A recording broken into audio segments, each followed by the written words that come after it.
Somebody I really respect and have a tremendous admiration for is Elon Musk, because I think he's a rule breaker. He's an incredible innovator. He sees things before other people, but I think he is generally misguided in his support of Donald Trump. I don't think people understand what they're up against with Donald Trump. I don't think they understand the manifestation of what could happen to this very fragile democracy. So when Trump called me, he said, come down to the White House. It's okay, I want you to come in and work for me. And so when I got fired, there was a...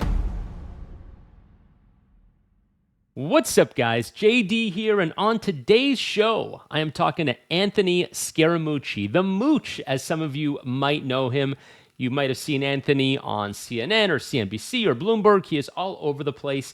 And this is a bit of a different episode of Making It. And I am so excited because this conversation is just awesome. Now, I should tell you, this is a little more political than usual. We usually talk entrepreneurship, business growth, but I'm a political junkie. I love this stuff. And Anthony is a Wall Street guy, super successful hedge fund guy, but he's more famous now as the man who served 11 days in the Trump administration. Really interesting stuff that we're going to get into. If you're into politics, you're going to love this. And even if you're into business, culture, just world events in general, this is a really good conversation. Anthony Scaramucci is one of the most candid people that you will see as a public figure talking about what's happening today in the world. You may agree with him, you may disagree with him. That's nothing to do with this. He is candid. He tells it as he sees it. And I think you guys are really going to enjoy this conversation. Just one warning, there's a lot of swearing in this episode. If that's something you're not into, maybe this isn't for you, but I like it as it is. That's coming up in just a sec. Before we get to it, if you're new here, my name's Jon Davids. I am the author of this bestseller right here, Marketing Superpowers, Build a Brand So Good that Getting Customers Feels Like Magic. If you got a business, if you're going to start a business one day, this book is for you if you want to grow that business and make a lot more money. Audible, Kindle, paperback. Get your free chapter at marketingsuperpowersbook.com. Make sure you follow me across social at Jon Davids. And if you like the podcast, the video, wherever you're getting this, YouTube, Spotify, Apple, subscribe, leave a rating, leave a review, tell your friends. Now let's get to my conversation with Anthony Scaramucci. Anthony, welcome to the podcast. Hey, it's great to be on with you. Thank you, John. Yeah, so I don't remember what I was doing on July 31st, 2017, but I imagine you probably do. And why don't you tell us about your day that day? Well, I tell people, obviously that was the day that I got fired from the White House after an 11-day tenure. I tell people that if you're having a bad day, and a lot of us have had bad days in our careers and so on and so forth, as long as it's not a health issue, it's probably not as bad as a day that I had. Okay, so I knew that I was fired at about 6:30 in the morning because the national security area of the White House shut down my White House bat phone. So I was issued like this mega encrypted cell phone.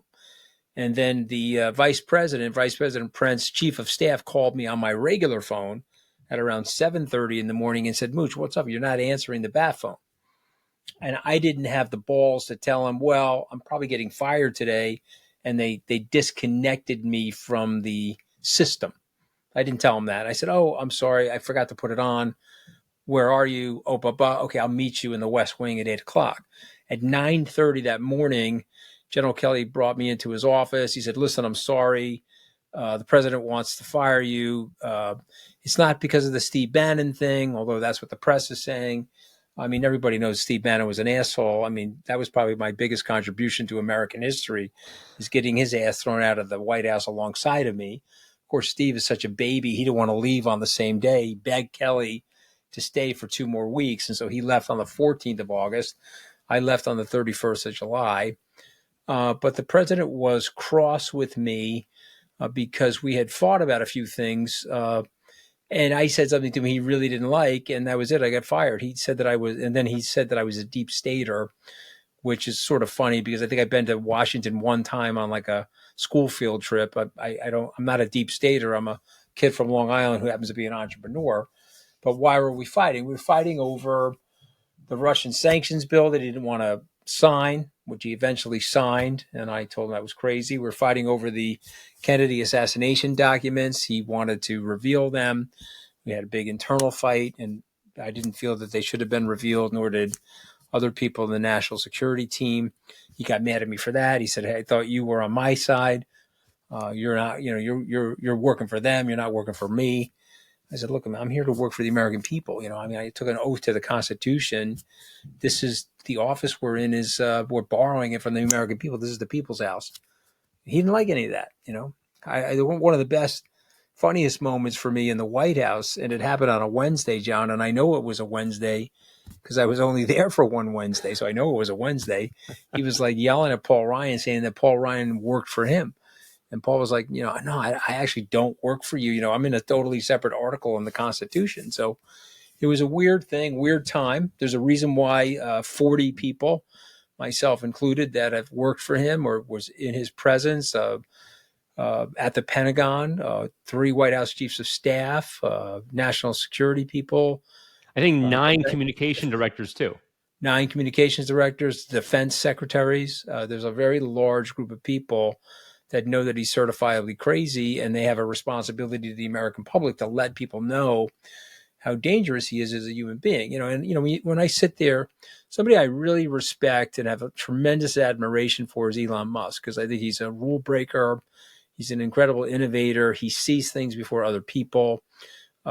You start a commercial spacecraft company and buy an electric car company in the same year, and you take them through the global financial crisis just fine, and you end up on the other side of it as the richest person in the world, so much so that you can drop $44 billion on Twitter and have it be a pet project of yours. So I have an enormous amount of respect for him, but I think he is generally misguided in his support of Donald Trump. I think he's taking a 2016 very cursory approach to Donald Trump, something that I did and something that I should be held accountable for. And the plea is guilty. And I want to talk about that. I think it's just very dangerous. And there's a group of these billionaires now that think he is the answer. He's very far from the answer. He could do so much damage to the world and so much damage to the United States that responsible people, patriotic people that know him intimately need to speak very openly about it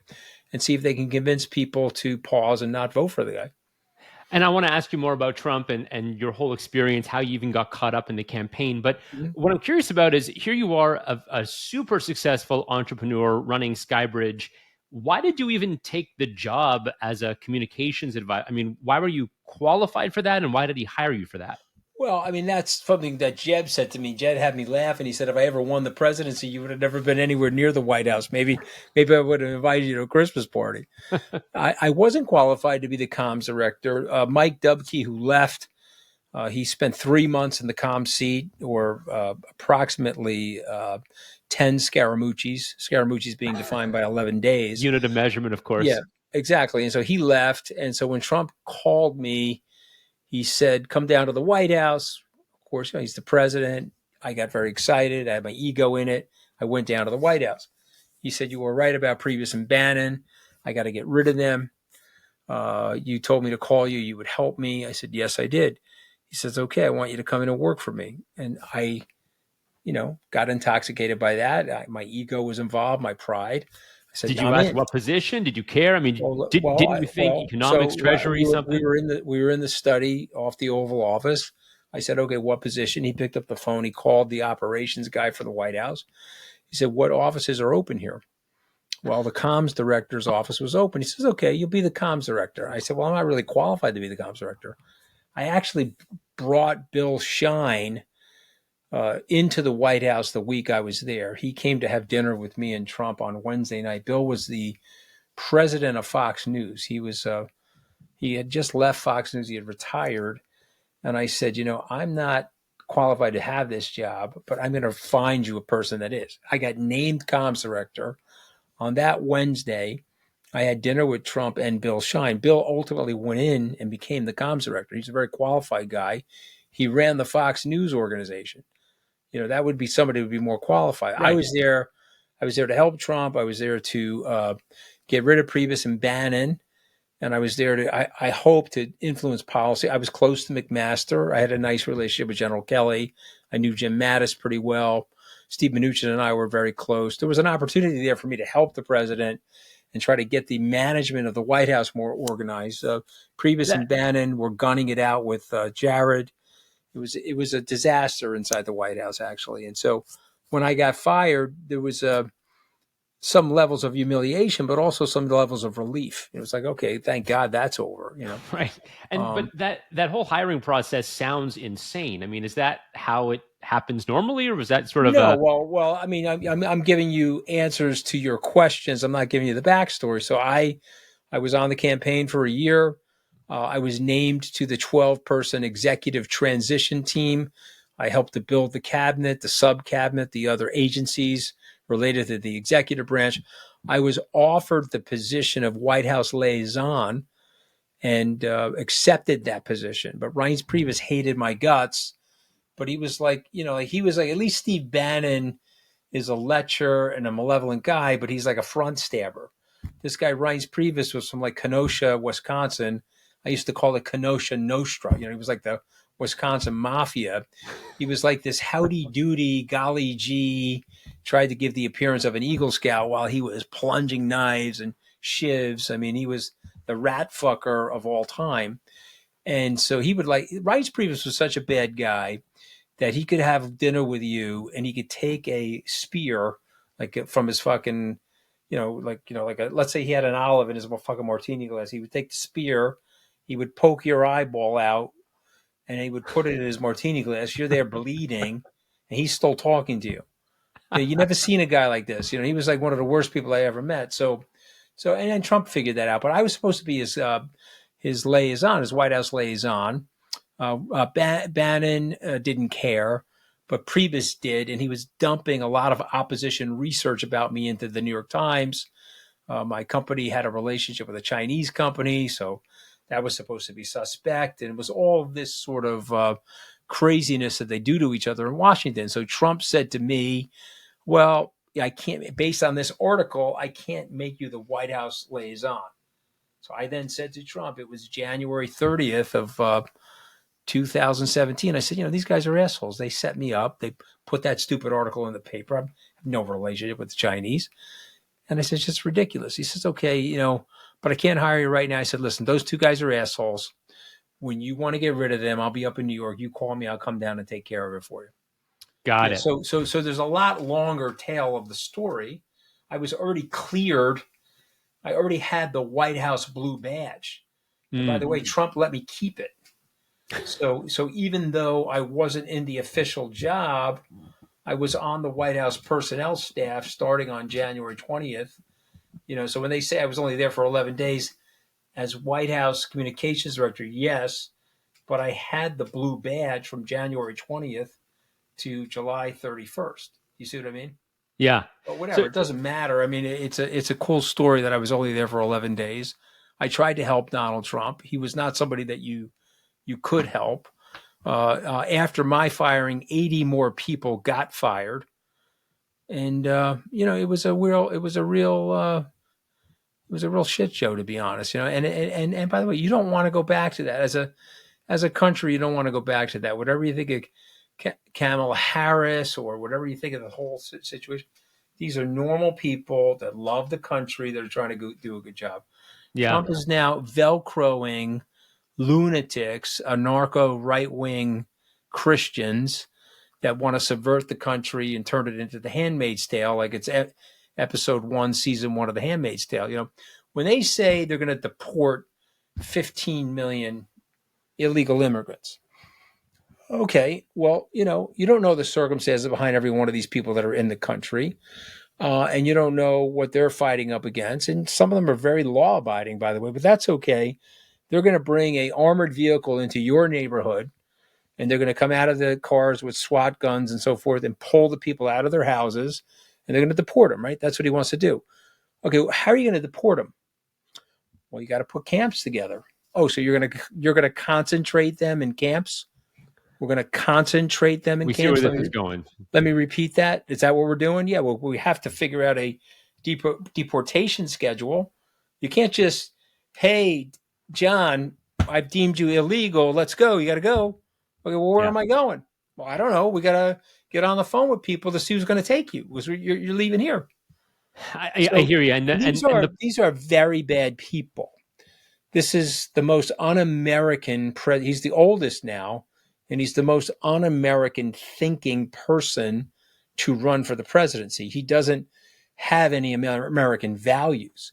Okay, these false claims of patriotism are cloaked in it's white supremacy cloaked in patriotism. He's not. He's not a good person. He's a malevolent person. He's not a likable person. He has no friends. And you can tell by the way he talks to people, even the slurred speech that he was giving to Elon Musk the other night, he doesn't like people. He's not a person that likes people. He's not a baby hugger. He's not a pet lover. He doesn't like human beings and he doesn't like himself. So he has this black hole of desperation for publicity and approval, some type of public aggrandizement. It's not. He's not there to serve the American public or try to solve our policies, our problems through good policy. That's not what he's there for. So, and so we don't I'm. even have policy discussions. I mean, everything is really just about But he can't. throwing So, stones. so they tell him, "Hey, Mr. President, you got to have a policy. You can beat her on policy." He doesn't fucking know the policy. He's got a 1 inch deep. He's got a small pond. Some people have a lake that's 1 inch deep. Other people have a pond that's 1,000 miles deep. He's got a small pond 1 inch deep. He doesn't know the policy. It's a puddle. Yeah, I hear you. Yeah, he got lucky because Joe Biden has something neurologically going on. But any normal person would have got to the podium and cleaned his clock because he can't talk about it. You're stupid. Okay. You're dumb. Okay. You turned black. Okay. That shit worked in 2016 with Hillary because remember something about Hillary, they were gunning for her since 1993. So they put out negative stuff on Hillary 1993 to 2016. Okay, so she had a good 33-year walloping from the conservative media. So when he got out there and started calling her mean and nasty, it was acceptable. Moreover, the whole electorate has changed in the last eight years. The baby boomers, we've lost 20.2 million baby boomers since that election. The generation, not X, but Generation Z, 40 million people have been added to the voting polls. Okay, Yeah. 8 million of those since 2022. Go look up the numbers. I'm not making them up. So they don't want to hear that Kamala Harris is dumb. That's like a code The word for demographics have racism. totally changed, and Yeah, and it's just not working right now. that's a code word for racism. They don't want to hear that. Okay, so you're telling me she's dumb. She became the district attorney. Then she went on to become the attorney general, the chief prosecutor for the largest, most prosperous state. Then she went on to become the senator from that state. Then she went on to become the vice president. Okay, dumb is not even in the category. If you want to be disrespectful, you want to be racist, call her that. Keep calling her that so that every woman in America lines up behind her and you have 15-hour lines with no water. Right? You can't get a bottle of water in Georgia. So Right. they'll sit online for 12, 15 hours. I watch Curb Your No. Enthusiasm. I know this stuff. Yeah, but So that's real law though. That's legitimate law. So they're trying to slow down people voting. So let me ask you this though, and maybe we're starting to see it now because really, if we were having this conversation a year ago, or certainly 4 years ago, I'd be saying there's something so magnetic and seemingly so you just can't even pierce it about Trump. He has this quality people seem to love, and now we're actually sort of seeing the kinks in that armor. What do you think when you saw him walk down the escalator? And I mean, you were in the office around that time, so what do you think drew people and draws people to him? And what do you think is happening now that's maybe starting to repel some people? Change of taste in the electorate. It's a tired act. He's saying the exact same words and the same sentences that he said for 8 years. They're pouring over the border. This is terrific, bigly, quite a lot. I'm winning by quite a lot. He says the exact same. He's got literally 600, 700, 800 words in his vocabulary, and it's like a Sudoku of those words. That's all it is, and it's just in there. People are like, okay, I've heard all this before. He's offered no policy solutions. He promulgated no policies for the middle class or the lower middle class. He gave tax cuts to the rich. He literally bends over for the dictators. He's the most obsequious person that you could imagine in front of an authoritarian leader. He snubs our allies. He told John Bolton and others, including Mike Pence, that he wanted to pull out of NATO, that he thought NATO was obsolete. They said, well, you can't do that. You got to get Senate approval to pull out of the treaty. Yeah. I'll use executive action. I'll start pulling troops out of Europe. That's what he wants to do. What's the love affair? Get him on your podcast and say, hey, Musk can't ask him this stuff. He was kissing his ass last night, but what's the love affair with Vladimir Putin all about? Like, how much did he give you? Or were you money laundering these condos for the oligarchs? Or why are you willing to give up a 75-year alliance? And what are you talking about with the Ukraine and NATO? So the Ukraine is bordering Russia, but so is Sweden and Finland. They joined NATO. Why can't the Ukraine join NATO? Well, the Ukraine can't join NATO because it's part of the former Soviet republics, and Putin wants to reattach all of those because he's looking at himself at age 70. Let me stay on for at least 10, possibly 15 more years.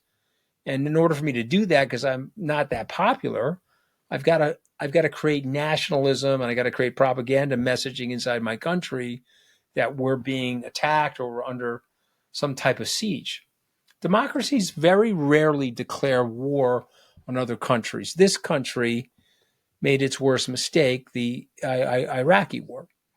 And we did it under the cloak of the UN, but democracies very rarely declare war on other countries. So Putin was afraid of the Ukrainians, who were tied to the Americans and the Europeans, who have no interest in invading Russia.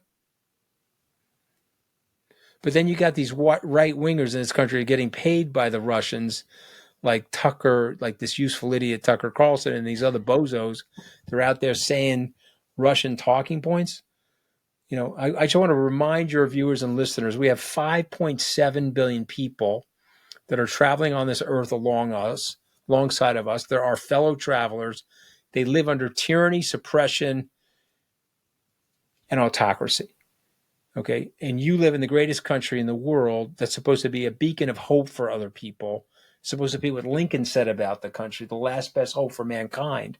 And so we're supposed to lead the alliance of freedom and to protect people that want to be free, to reject these totalitarian leaders. Oh, and by the way, if we don't do that, we end up with bigger fights. If we don't stop Hitler in 33, 37, 38, 39, 60 million people die. 6 million Jews, 5 million gypsies on top of the other people. So we can do it that way because history teaches us, look, we're in this is just a bunch of bad actors on this planet. I love this planet and I'm generally in love with people, but there are bad actors on the planet and good people have to act when bad people are acting. Because the only way bad people get away with it is when good people are indifferent, right? We know this. 100%. You said something interesting, which is that democracies very rarely declare war. Democracies themselves are very rare. And we have this peace dividend, certainly in my lifetime.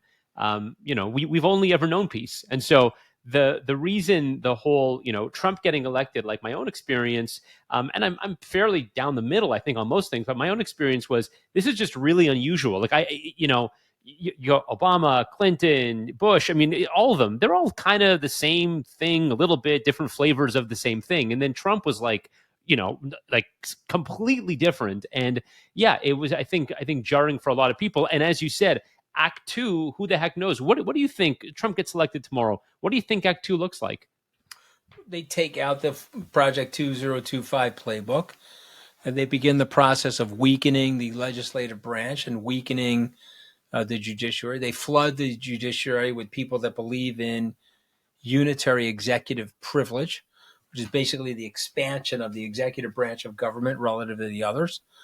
And they go very, very hard at making Trump a supreme leader. And they will try to get him on the ballot or in a place of permanence as an executive until they can find somebody to replace him. Because remember, these are vessels for these people, right? Trump is a vessel. He's a non-ideological vessel, but the people that are now working with Trump are very well organized. Okay. You know who Curtis Yarvin is, right? Yep. Okay, so he believes in a post-constitutional America, right?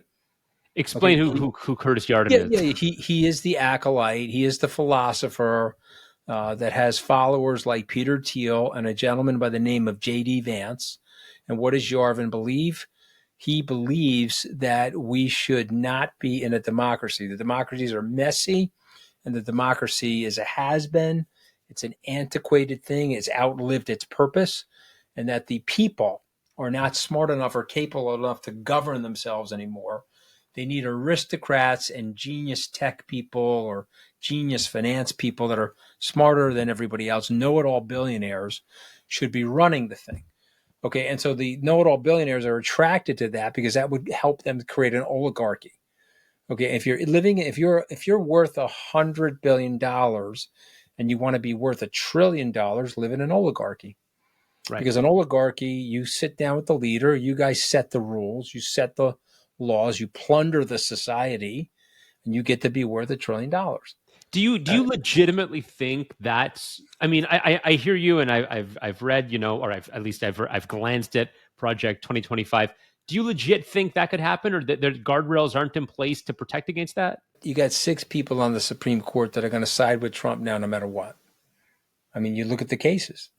Trump makes me laugh because he says there's a double standard in the justice system.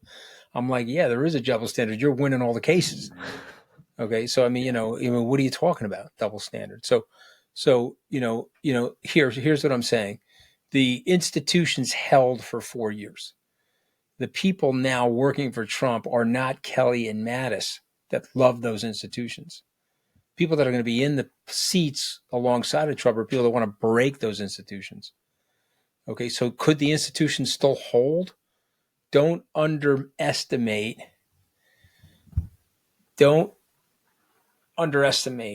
the number of people that were inside the administration 2017, 2021 that stopped Donald Trump and stopped the malevolent actors like Steve Bannon. But imagine if Trump wins this time, none of those people are going to be there. And so, yes, I think he could do incalculable damage to the United States. I think he could destroy our position in Europe. I think he could ruin our global standing. He wants 20% tariffs. He's telling people, don't go by me. He's telling people, and J.D. Vance was defending it on the fucking Sunday shows, that he wants to have the Fed dependent upon him. So we've had, since 1913, we've had an independent Fed with its chairman and a board of governors. The president can select those people, but they're independent in terms of how they make their decisions. For 120 plus years, the capital markets in the world have trusted that.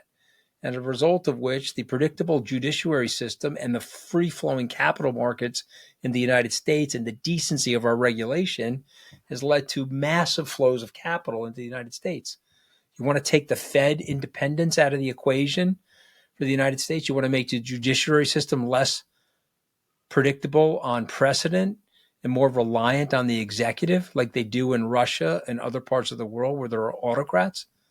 I don't think people understand what they're up against with Donald Trump. I don't think they understand the manifestation of what could happen to this very, to use your own words, fragile democracy. Yeah, Okay? I don't think they understand. And by the way, if we do this and he wins, then you're fucked. Your grandkids are screwed. I So let's completely agree beat with you them. that people don't understand. I mean, they So let's beat them, and then we can have hopefully a new coalition. Trumpism and the perversion of it will die, and then we could have a new coalition of center right people that rise from the asses. The biggest coward of all time in the modern era, the biggest coward, the anti-Abraham Lincoln, is Kevin McCarthy. I mean, the guy, I'm Italian. Okay, the guy's half Italian. I know the son of a bitch because I've given him a lot of money. You got people descending on your house. You're the speaker of the house. So that's your house. You got a guy on the ellipse telling those people to come down to the house, lynch Mike Pence, and blast through the front door of your house. I don't know. You're going to take that from the guy? right. Yes. Roof. I'm That going to take it from the guy. Me, I would have knocked that guy right through the wall. I would have put him right to the ropes. I would have said, okay, we're getting you impeached right away, and then we're going to get you convicted. And I would have called Schumer, I would have told McConnell, you hate the guy as much as I do, so you're going to follow me. Okay. And I would have got with all the House Democrats, and I would have had a group of people that were tight with me that know what a lowlife the guy is, impeached, convicted, then he's off the stage. And McCarthy would have probably been the presidential candidate running against Kamala Harris. Excuse me. I don't want to mispronounce her name. There's no disrespect. I'm an Italian from Long Island. Yeah. McCarthy didn't do that. So now we're dealing with this orange maniac for another election cycle. Possibly, he'll probably run again at age 82 in 2028. They'll let him. My Lord. Can't even they're imagine. they're so afraid of him, Yeah. I hear you. That was the weirdest of all. When after January 6th, with the tone of the House and the Senate and just the country, and then the forgetfulness, it was crazy. Let me ask you this, just to pivot a little bit, because we could talk Trump for the whole hour. I want to know what. So you go through this experience. You're in the government. You're high profile. You're on all the Sunday, or on the late night shows, rather. I saw you on Colbert. And then you're like back to business on Wall Street. What was that transition? I mean, was the firm just waiting for you? Was it in No, tatters? the firm was in disrepair. The firm got hurt by the reputational impact of what happened. We had good performance, thank God. I went back to the firm. We made some strategic decisions. We pivoted part of the firm into Bitcoin and to other digital assets. The last 2 years, knock on wood, have been the best years in the firm's 20-year history. Wow. And we're raising money and we're growing the business. But I feel a physical and mental responsibility to drop a portion of time into this great debate. So I'm doing a podcast with Katty Kay called The Rest is Politics. There's guys inside the Trump camp that hate him, and they feed me information for that show. Really? He's a hated guy. He's a hated guy. He's not like they fear him. They make money off of him. He's a vehicle for their pursuit of power. But there's nobody. If somebody tells you, John, that he's a friend of Donald Trump's, and they don't understand the relationship, they don't understand what a friendship is. They could be saying that to overstate their importance, possibly, or they could be saying that to make themselves feel good or name dropping. Would you have said that 5 years ago? Were you a friend of Donald Trump? I mistakenly thought that I was a friend of Donald Trump. Yes, I thought I had a good rapport with him. I got on the phone with him. I talked the same way I'm talking to you. Jared Kushner said, you remind him of Fred Trump because you made your money from nothing. No one owns you and you don't kowtow to anybody. So he likes talking to you because you tell him the truth as opposed to these other sycophants. So yes, I would have thought I was a friend of Donald Trump's, but that would be my mistake in missizing the relationship. You're not a friend of Donald Trump. He sent 85 friends into Project 2025. They were all acolytes of his. They were all loyalists. And then it wasn't working. And so like in The Sopranos, remember the last season where they back over the guy's head and they squash it like a cantaloupe? Oh, yeah. That's what he did to those guys at Project 2025. Let me back to Carb. We're at the gas station. I got to take you guys out because it's not working. And these guys are like, what are you doing? I thought we were loyalists. I thought we were friends. No, you're not. You are a object in the guy's field of vision. You're a lever to be pressed if it supports him. You're to be discarded immediately if it has a bad impact on him in any way, shape, or form. What about people like Ivanka, Jared, his family, his kids, the people I'm assuming are the closest to him? Like, do they have any influence? Do they? I got along with every one of them. They were always very nice to me. When Trump attacked my wife on Twitter, on the presidential Twitter feed, more than one of them called to apologize on behalf of him. Okay. And so I've never said a bad word about them. They never say a bad word about me. You don't see any of those kids attacking me on Twitter. They know that Mr. Trump went after my wife on Twitter. Okay. And they don't even do that in the mob. Okay. So they know that I have a personal grievance on top of a political grievance. And so they never once come after me, once, ever. Wow. And so what influence, and by the way, any, just give you a heads up, don't fucking attack people's wives, okay? It's a very bad move. He's alienated people that could have been supporters of his, not me, because I'm done with the guy, but like, Ted Cruz hates the guy's guts, right? You know that. He hates him, Yeah. hates his guts, And so, does anybody have any sway over Trump today? I mean, or does it No, change by the day? no, he's beating to his own drum. He's doing his own thing. He's slurring his words now. It could be a denture problem. It What do could you be mean by old that? age. I'm assuming you're implying something. Oh, you didn't hear the interview last night? I actually did tune into about 4 minutes of it. Yeah. Okay, well, he talked for an hour, maybe 2 hours and 15 minutes, and there was a lot of mispronunciation of words, lots of words slurring and heaviness in his voice. And it wasn't like either his dentures were off or he had a stroke or it's old age or something. He's lost a step. Yeah. Okay, he flubs words, he mispronounces words.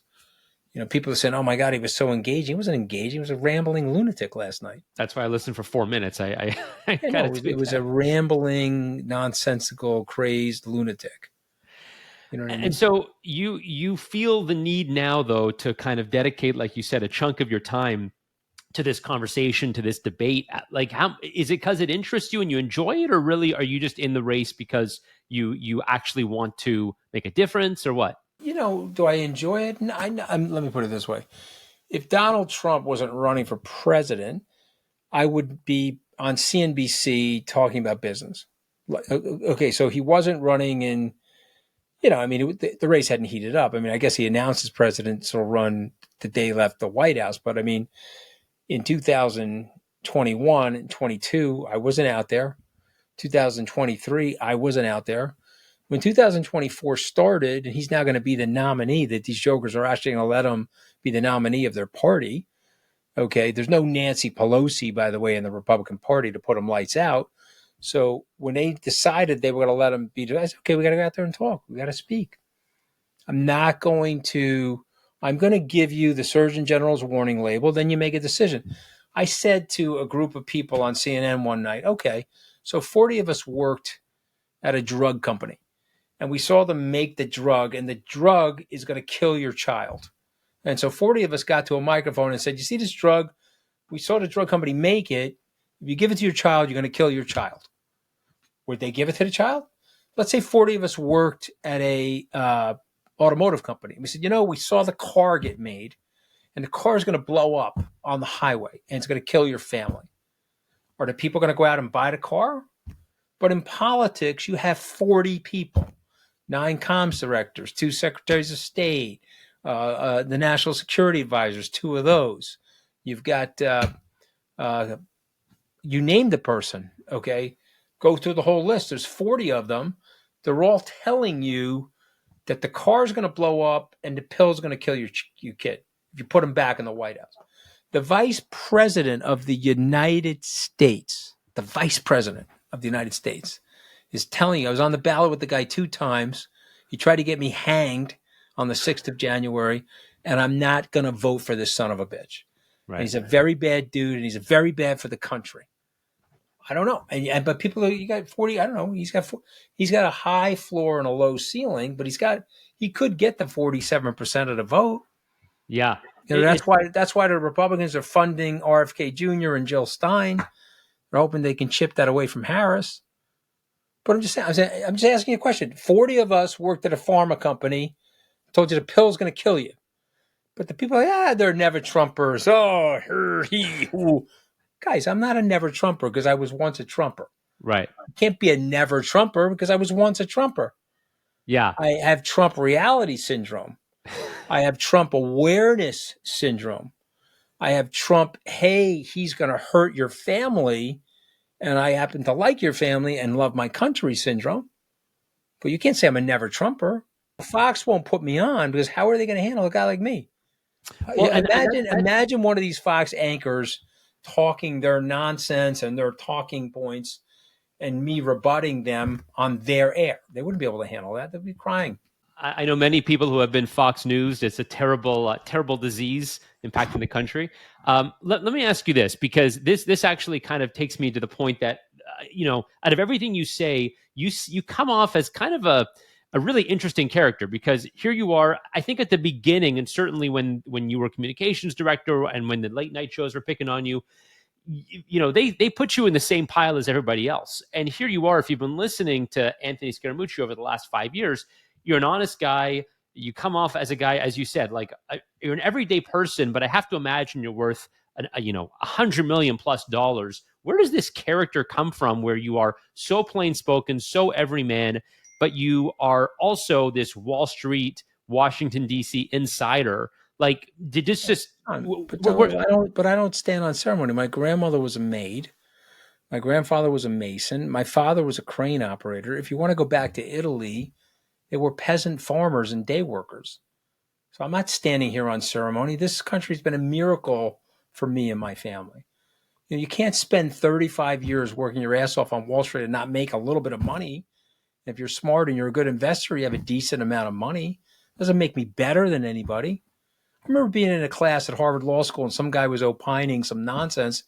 And I was going to say, hey, buddy, I got friends of mine in my neighborhood that are putting in sheetrock right now. They're like a lot smarter than you. They just didn't have your father and they didn't have your action to get you into Harvard Law School. So they're putting in sheetrock, but they're as smart as you. So I don't stand on a ceremony. I don't pretend that I'm any better than anybody. And I can tell you something about life. You're here for a minute, man. I got 5 kids. I got to show my kids what their father is made of. I don't care about the money. I could have kept my mouth shut. I could have gotten in the cabal of the billionaire club. I could have returned to Trump and offered a media advocacy. Maybe that would have paid me $100 million. Well, would that be worth it? Not to a guy like me. It's not worth it to a guy like me. I don't give a shit about that. What I care about is my father worked his ass off to get to me to where I am. And so that matters to a guy like me. The money does not matter. And you've managed. I will say this about Trump. He's never worked for anything. Okay, he's a very good raconteur. He's a great entertainer. He had a very good television show. He sucked as a real estate developer. He sucked as a money manager. Okay, and there's a great book coming out right now about how he squandered all the money that his father gave him. Okay, it'll be out in September. But what he has is something that Americans are drawn to, okay? And that is, look at me, I'm rich, and look at me, I can prove to you that I'm better than these other people that are currently running your country because the politicians have low approval ratings. But he's mean, he's arrogant, he hates other human beings, he loathes himself, and he's actually really not that smart. If you talk to him about any issue, we used to laugh, but he didn't know what the Sykes-Picot Treaty was. We were pulling out of the Middle East in World War I. He didn't know what that was. The difference is Shia and a Sunni. He didn't know what the nuclear triad was. He didn't know. He didn't know what it was. Right. He thought that when he vetoed something, they couldn't override his veto. That was 8th grade social studies. And when it got explained to him, he was sheepish about it because he didn't know. I remember I heard you explain one time that if you have to explain something to Trump, you got to do it in a way as though he thinks that he just figured it out. Well, he was embarrassed. So if you were trying to explain to him the difference between a Shia and a Sunni and you were almost like lecturing him, he would go nuts on you. But so what did you do? Hey, you had a great technique there. No. I the Sykes-Picot Treaty, I told him the story of, sir, did you remember Lawrence of Arabia? Oh, the movie, yeah, with Peter O'Toole, yeah. You remember what the plot was about? No, I don't really remember. I said, let me just flesh out the plot. And then all of a sudden, by telling him that story in a non-intimidating, non-intellectual way, I was able to explain to him what the Sykes-Picot Treaty was and why there has been a border dispute for the last 120 years in the Middle East. Okay, but you got the American president doesn't understand it. Right. And so when you're briefing him, you can't even brief him because he doesn't want the other people to know that he doesn't know, so he starts to bully the people that are briefing him. Right. This is really one of the most craziest things that could happen to the greatest country in the civilization. This is like, people will write about this later on. They'll say, there was a seam in the American people because the elites didn't take care of the lower and middle class. Like when I was growing up, my father was aspirationally blue collar, but the elites turned on those people, and those people they went from economic aspiration to economic desperation. And we didn't take care of those people. So now they're pissed. And now they're going to walk around with the orange wrecking ball. Okay. And that's what's going on. And so Yeah. whether you're Hillary Clinton, Vice President Harris, wake up and fix the problem. You know who's trying to fix the problem? Joe Biden. Onshoring of manufacturing, the CHIPS Act. We're now producing microprocessors. We have foundries in the United States making microprocessors. The Bridge, Roads, and Tunnels Act, the Infrastructure Act. The only guy that's actually worked on this in the last 25 years is Joe Biden. Mm-hmm. But because he's in decline, he can't sell it to the American people. So hopefully Kamala Harris can do that and explain to the people that they're better off with her than they are with him. She's polling well on the economy right now, but she's got to come up with a narrative, and she's got to start taking interviews soon. You know, She seriously has to do some she's interviews. in overtime on I'm not taking interviews. I understand why though, because she's in a perilous position. She doesn't want to flub an interview and then have a fight at the convention. You understand what's going on? Yeah, Does not. you think she could be challenged at the convention? I do. How so? Because anything can happen in human life. You had the 14 million vote getting presumptive nominee, knocked out of the race for a 90-minute bad debate. Right. Now, there were other issues, but suppose she gets up there and she's speaking to somebody and she flubs it, and now they're coming for her. Okay. And they're saying, we got to get her out. We need a new nominee. Yeah, that would be. You don't think that's possible? I know it's possible because I have a PhD.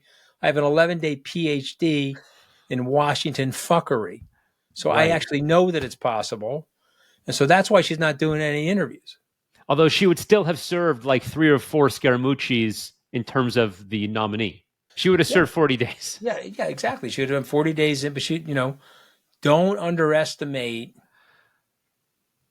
the ambition of her fellow political leaders. And don't underestimate that if something went wrong before she actually banged the gavel and took the acceptance speech, that she could have a problem, because the way she got picked, there's some complaining about that there wasn't a fair process. Of course. Are you going to be spending your time between now and November, like just beating this drum? Well, look, I got a day job. I mean, look, I'm out there raising money. I'll be in Australia raising money. I'll be in Europe raising money. My team has me on a domestic roadshow in the month of October raising money. But yeah, I'll be doing my podcast, The Rest is Politics US. I interview authors on Open Book. I'll be on CNN and other outlets that will let me. If you have Fox News anchors that watch your show, I know all of them because I used to work at Fox. Hey guys, one of you guys invite me back on. I'd love to come back on. Love to talk to you guys on your air. I'd love to see you on there. I'd love to talk to you on your air about the insanity of all this. But yeah, I'll be doing this because why not? What do you want to do? Where do you want, when he wrecks the country and it's 15 years later and we're in like a mosh pit, you're going to say to yourself, what do we do? Who spoke out against them? So I want my kids to know, hey, your pops, he didn't give a shit about the money. He went right at the guy and told the truth to people. And so, because let me tell you something, they were so afraid of Hitler. And, now you say, I'm comparing him to Hitler. I'm not comparing him to Hitler yet. We'll see how far this goes. But I'm just letting you know, they elected Hitler. And you know what Hitler's approval rating was on the 8th of May, it was 1945? Very bad. No, he was 40%. The German people, he had a 40% approval rating on the 8th of May, 1945. 60 million dead. Oh, 45. Germany, okay. Sorry. I thought you meant beforehand. Yes. No, Germany destroyed. They bought his bullshit and they bought all that propaganda so severely that he still had a 40% approval rating. Get Michael Beschloff on your show, the great historian. He wrote a book called The Conquerors 15, 20 years ago. And the approval rate of Hitler was 40% on VE Day after he shot himself in the mouth. Okay, so this is a very serious thing. People should really say, whoa, this is a serious thing. And remember what I said about the pharma company. If 40 of us worked at the pharma company, you're not giving the pill to your kid. But you're going to give your kids this guy? You're going to let this guy run the thing? Take you out of NATO? Praise Vladimir Putin? You have an American president who reads the same intelligence briefings the rest of us have read, who knows how dangerous Putin is to the free people around the world, and you're going to have him there as his sycophant? You guys are going to put him in power? Come on, guys. You have to be smarter than that. Yeah, Anthony Scaramucci, I hope to hear a lot more from you between now and then, and hopefully Fox News takes up the invitation. Well, hopefully they're listening to you. You got a great podcast, so probably they are. But thank you for having me on. Thank you, sir.